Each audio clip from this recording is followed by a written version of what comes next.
자, 이 왕의 호위 임무를 수행했던 견령군은 물론이고요. 상장군과 대장군처럼 이 고위 무신도 호위를 서야 되기 때문에 연회에 참여할 수 없었습니다. 여름에는 뙤약볕 아래에서 또 겨울엔 추위에 벌벌 떨면서 경비를 서야 했던 것이죠. 아이고. 게다가 이 연회를 좋아하는 왕은요, 경치 좋은 곳에 연회를 위한 정자, 연못 많이 만듭니다. 근데 이때 동원되는 인력 누군지 아세요? 무신? 맞습니다. 와. 백성들도 있었지만요, 여기에 군인들도. 아유, 나라 지켜야 되는데. 너무해요. 자, 이 공사에는요, 군인이 동원됐는데 중미정이란 정자를 지을 때 정말 가슴 아픈 일이 있었습니다. 자, 이 공사에 동원된 군인들에게는요, 식사가 주어지지 않습니다. 그러니까 알아서 가져와야 되는 거예요. 그래서 다들 개인적으로 도시락을 지참해서 왔는데 당시 한 군인이 너무 가난해가지고 도시락을 챙겨오지 못한 거예요. 그래서 다른 동료들이 이렇게 보니까 마음 아프잖아요. 네. 그래서 다른 군인들이 밥을 이렇게 한 숟갈씩 모아줘서 겨우 그 줄인 배를 채웠습니다. 그런데 어느 날 이 군인의 아내가 일터를 찾아왔네. 그리고 친해진 사람들과 같이 먹으라면서 음식을 쫙 펼쳐놓은 거예요. 아니, 집이 너무 가난해서 이런 음식 이걸 장만할 수 없는데, 아니 어떻게 이 아내가 이런 걸 준비했지? 오. 그러면서 버럭 화를 내면서 아내를 추궁합니다. 집이 가난한데 어떻게 음식을 마련했어? 혹시 다른 사람과 정을 통해서 얻었는가? 아니면 다른 사람의 것을 훔쳐왔는가? 아내는요, 이 남편의 말을 듣고 말없이 머리에 쓰고 있던 수건을 벗습니다. 그런데 그 아내의 고았던 머리카락이 하나도 없는 거예요. 아.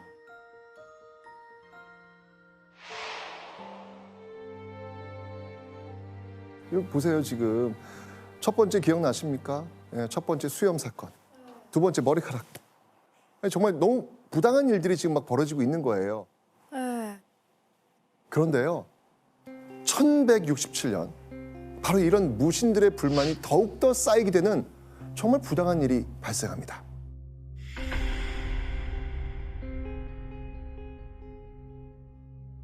정월 대보름날 이 왕이 절에서 연등회 행사를 마치고 돌아오던 밤이었습니다. 그런데 갑자기 의종의 가마 옆으로 화살이 우수수수수 떨어집니다. 화살이. 이러면 이제 왕은 본능적으로 뭘 생각하냐면 암살. 당연히 불안해졌겠죠. 그래서 왕은요, 급히 궁궐로 돌아간 이후에 이렇게 나한테 화살을 쏘았던 또는 나를 죽이려고 했던 이 범인들 잡으라! 라고 해서 방을 다 붙입니다. 화살을 쏜 적을 고하는 자는 관직이 있고 없고를 논하지 않고 천한 노예들 또한 관직을 얻도록 허락할 것이며 아울러 은 200근을 주고 여자의 경우에는 은 300근을 줄 것이다. 이 범인을 제보하면 신분 고하를 따지지 않고 노예라도 관직과 어마어마한 재산까지 준다는 거였습니다. 와, 이게. 그런데 아무리 방을 이렇게 붙여도 범인은 고사하고 범인을 봤다는 그런 사람도 진짜 나오질 않는 거예요. 화살 누가 했을까? 자, 이때 국정의 중요한 사안은 누구와 함께 논의했다? 누가 논의했다? 제추. 제추. 네, 맞습니다. 바로 이 왕은요, 제추들을 질책하기 시작합니다. 그때 이 제추들은요, 범인으로 의심되는 자를 모조리 잡아들입니다. 그 중에는 의종의 어머니가 후계자로 올리고 싶어 했던 의종 동생, 그 동생의 하인도 있었습니다. 아유. 하인은요, 가혹한 이 신문을 받고 내가 범인입니다. 이렇게 자백을 한 거예요. 그러자 왕은 그의 목을 베어버립니다. 아유. 근데 처벌이 여기서 끝난 게 아니에요. 그날 이 왕을 제대로 지키지 않은 벌로 친위군 장교 14명을 유배를 보냅니다. 그러니까 범인과 왕을 호위했던 무신들까지 처벌을 받은 거죠. 아유, 너무 힘들었겠다, 그 시기에. 진짜. 자, 근데 문제는요. 이 사건의 진짜 범인은 그 노비가 아니에요. 따로 있습니다. 누구예요? 범인은 바로 좌승선입니다. 좌승선? 좌승선입니다. 자, 설명드릴게요. 연등 행사를 마치고 돌아오던 날이었습니다. 당시 고려에는요, 좌승선이라는 왕의 비서 직책이 있었는데 이 좌승선이 이 왕의 가마에 딱 붙어가지고 따라가고 있었습니다. 그런데 이 좌승선이 탄 말이 이게 조금 이렇게 훈련이 덜 된 말이었나 봐요. 갑자기 징하고 북소리가 울리니까 좌승선이 탄 말이 깜짝 놀란 거예요. 뭐 있잖아요. 끼 하잖아요. 날뛰게 되었고 말을 탄 다른 군사와 부딪히게 됩니다. 그리고 그 순간 그 군사의 화살통에서 화살이 쏟아져 버린 거예요. 바로 그 왕이 가마 앞으로. 자, 근데 그걸 본 왕이 이건 암살. 이건 나를 죽이려고 했던 거. 이건 습격 사건이야. 이렇게 생각을 하고 급히 궁으로 돌아간 겁니다. 뭔 일이야? 그러니까 이게 좌승선이 이거 내 실수인데 그러니까요. 말해야죠.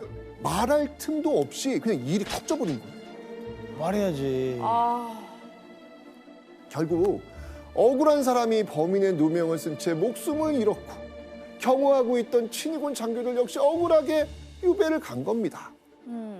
자, 그렇다면 진실을 감춘 채 남에게 죄를 덮어 씌우고 이를 이렇게 키워버린 좌승선, 이 좌승선이 누구일까요? 그 좌승선이 네. 김돈중이었어요. 바로 이 정중부의 수염을 태웠던 김무식의 아들 김돈중이었습니다. 와, 문제가 야, 이 많은 친구가 진짜 인물이네요. 문제가 많네요. 하필 또 왜 거기가 있대? 그러니까